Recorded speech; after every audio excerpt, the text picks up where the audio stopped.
organised scientific fraud is growing at an alarming rate, a study has uncovered. Now, this article appeared in a publication called phys.org on August the 4th. Now, I only became aware of this article because a friend forwarded it to me, along with a message saying you were right all along about the bullshit industry. Now, with so many influencers and sources referring to these studies, and the fact that many people, when they're conducting their own research into health, fitness, nutrition, longevity, and pretty much practically anything and everything, are inclined to rely upon the data from studies when attempting to make informed decisions. Now, in light of that, you would think this article would be blasted across the headlines of every major news and media outlet, but no. On the whole, it's been kept pretty quiet, and you have to actually intentionally search for it to be able to find any references to it. Now, unless you were aware that this had been discovered or published, it would be highly unlikely that you would have heard about it. I'll quickly read a little bit from this article. I'll need a bit of help here. Now, it says, from fabricated research to paid authorships and citations, organised scientific fraud is on the rise, according to a new Northwestern study. I won't read it all out. It goes on to say, the problem is so widespread that the publication of fraudulent science is outpacing the growth rate of legitimate scientific publications. The authors argue these findings should serve as a wake-up call to the scientific community, which needs to act before the public loses confidence in the scientific process. You know, kind of too little too late, really. Now, it goes on to say here that here is a thing. These networks are essentially criminal organisations acting together to fake the process of science, the author of the study said. Millions of dollars are involved in these processes. The profits are huge from these studies. Now, most of the data came from major aggregators of scientific literature, including Web of Science, National Library of Medicine's PubMed, Medline, all the popular go-to sources for online data have been found to the data in them is not all that it seems, really. Now, I'll put a link to that article in the video description so you can read it for yourself. Also, I'd recommend that you share that article with as many people as you possibly can. The more people that know about this, at least being aware, because people are reliant upon studies and sources and everything these days. And a lot of it is, most of it, in my opinion, is falsified for financial motives. But this is nothing new. It's been going on for years, decades even. The skincare industry being an example, they used models. This has been going back, since the 1960s, as far as I know, using models that have had extensive work done to their faces to market anti-aging skincare solutions.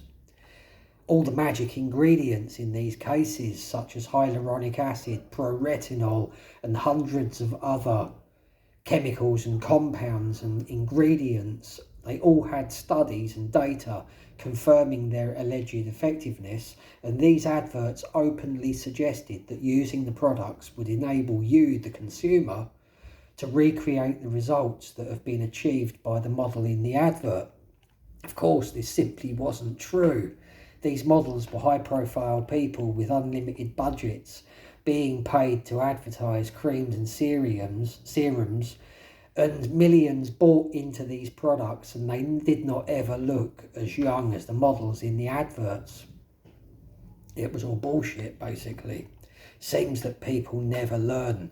First of all, the skincare industry is still booming, and they are still using models that have had a lot of work done to their faces to market these same products to you. And nobody, people just don't learn, do they? But now it's even more sinister, because in terms of skincare, because we now have influencers that have had treatments performed on their skin, plugging expensive red light therapy devices that promise to give you youthful looking skin. It seems that instead of a $10 or $20 pot of cream or magic serum, it's now a device or devices costing hundreds of dollars, even up to the thousands in some cases. Same scam, bigger profits, and of course the manufacturers of these products, these red light therapy devices, have got all the studies, the data, which has been funded and organised by themselves to convince you of the product's effectiveness. It's a booming business, this red light therapy thing. And of course, no money back guarantees when you finally realise that you've been had. Another of these obvious ones where data has been falsified is the blue light blocking glasses. According to eye experts, the general consensus is, genuine eye experts that is, they are pretty ineffective. But the manufacturers of these glasses have put together data to convince you to pay a couple of $100 in some cases to buy a pair of these.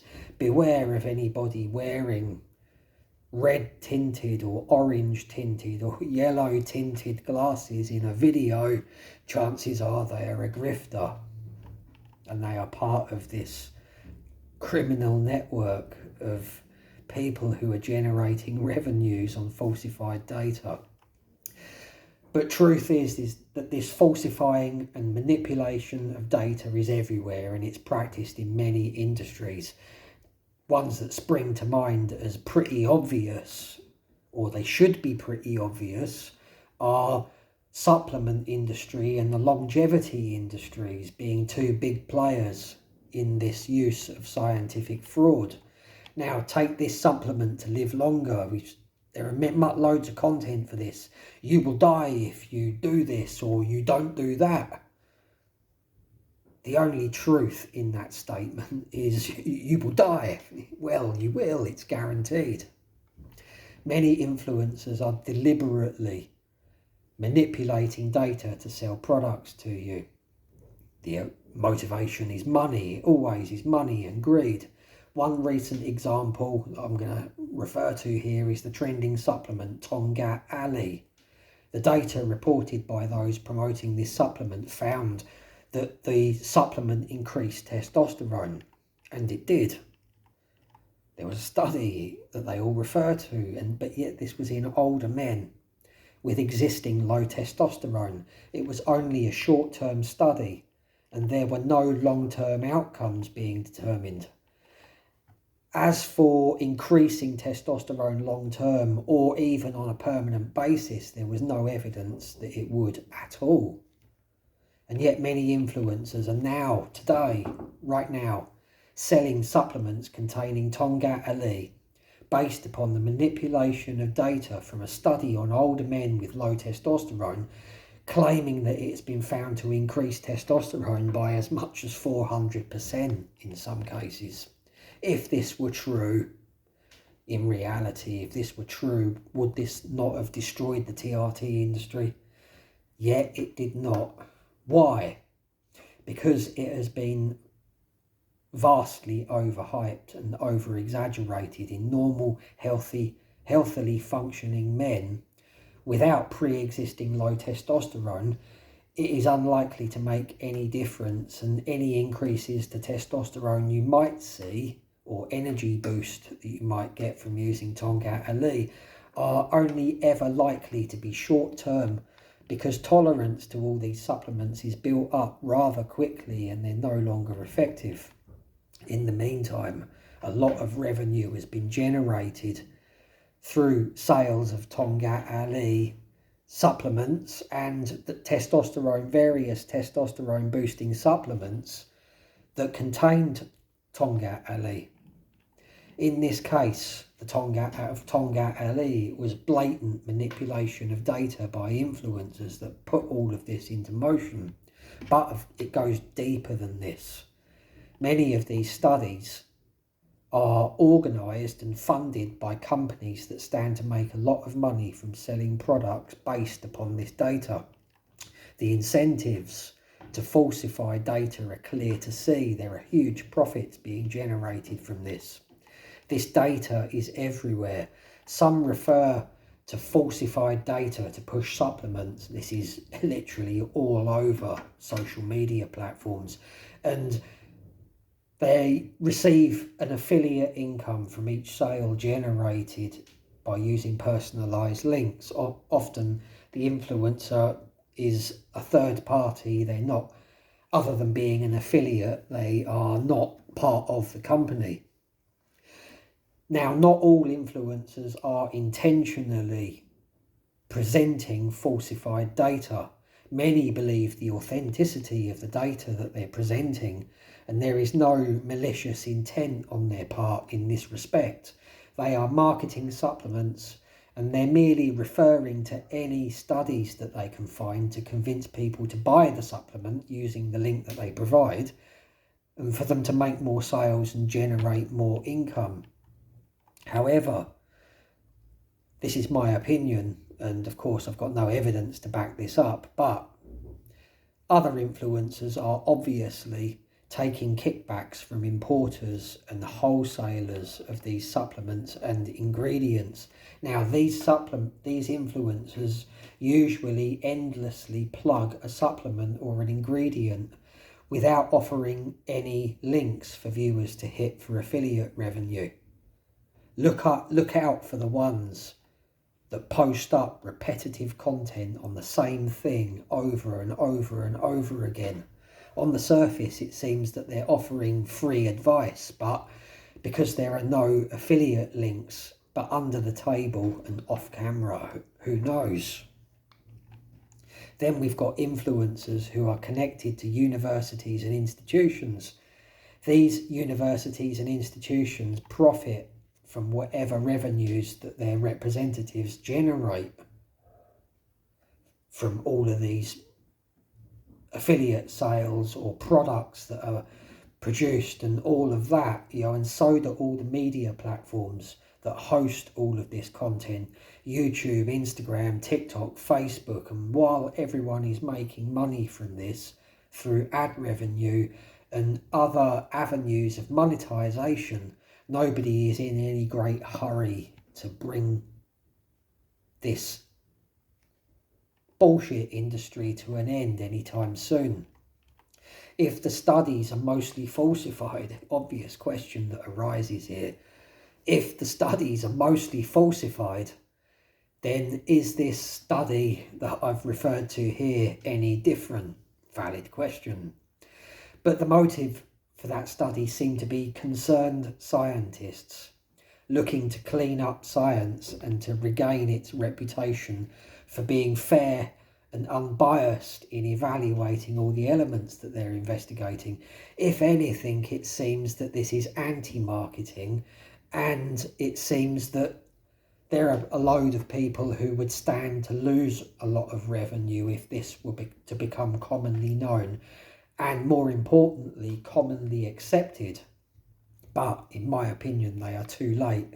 Science has already been corrupted, and it's been corrupted for some time.